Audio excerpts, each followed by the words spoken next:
Gusto mo bang magpatuloy ang swerte sa iyo kahit na ghost month? So, kung yes ang sagot mo, stand by and watch this video until the end. And don't forget to comment abundance and share na rin itong video na ito.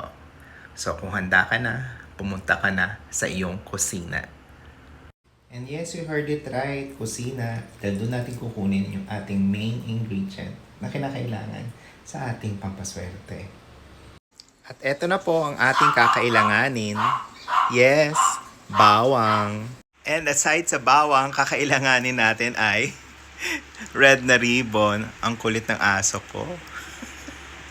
Bakit nga ba bawang? Dahil ang bawang ay nakakatulong mag-ward off ng mga negative energies. And at the same time, maaari po siyang panghatak ng swerte. At sa darating na ghost month, pwede po natin itong gamitin upang proteksyon at the same time pampaswerte. So atin ang umpisahan at sasabihin ko na kung paano po gamitin itong ating bawang. Kung tayo ay may sapat na budget, pwede po nating gamitin itong isang buong ulo ng bawang.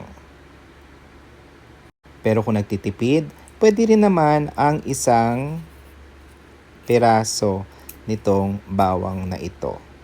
Katulad ng mga ito. So, ang next step po natin ay kukunin po natin ang ating red na ribbon.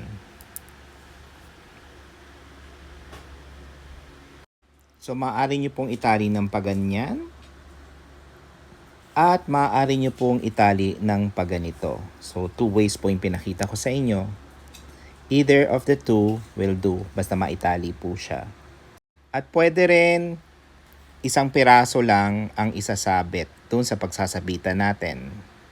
Pero ako I prefer two. So dalawa po ito na isasabit ko. Saan?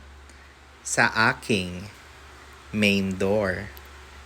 So ito po ang aking main door at dito ko po siya isasabit.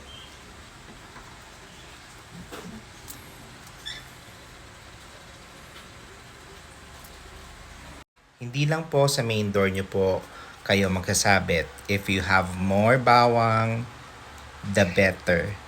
Pwede rin po siyang ito kasing isabit sa inyong bintana.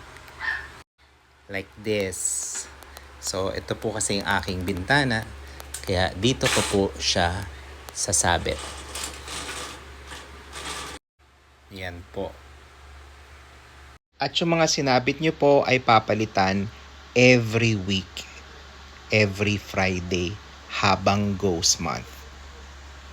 At sa mga mahilig lumabas sa gabi, gusto nyo maproteksyonan ng sarili nyo, all you need to do is bring bawang.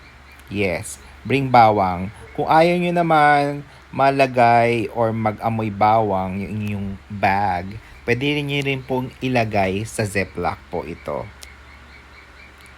And kapag ginawa nyo po yon, kapag kayo po ay nagbaon ng bawang, paglabas ninyo, pagbalik ninyo ng bahay, wag nyo po siyang ipapasok sa loob ng inyong tahanan. Ang gagawin nyo po, kukunin nyo po siya sa bag and then you will throw it away sa trash can or sa labas. So bukod doon sa tinuro ko po the other day na asin, yung asin nga po pala, pwede nyo rin pong ilagay sa may window ha. Pwede rin po kayo maglagay ng asin sa window. So combination ng asin, tsaka po ng bawang. And pwede rin po siyang palitan weekly kasama ng bawang. Siya nga pala, don't forget to follow me on Facebook. Dahil sa Facebook, doon nyo po makikita ang napakaraming testimonials na nanggagaling po sa mga taong siniswerte sa aking rituals at sa aking mga pampaswerte bracelets. So, if you're interested, kindly send me a message there sa aking Facebook. Ito lang po ang aking Facebook account ha. So, ito po yung aking Facebook account. As you can see, blue checker po ang aking Facebook. to avoid yung mga gumagaya sa akin. And be careful po, may mga gumagaya po sa akin, lalo na dito sa TikTok, using angelcard_1. Hindi po ako nagme-message kahit kanino to offer my reading services. Atin rin pong tandaan na ang panalangin ay napaka-powerful na tool in order for us to be protected. Again, this is Angel Card saying love and light to all. And stay safe mga kaswerte.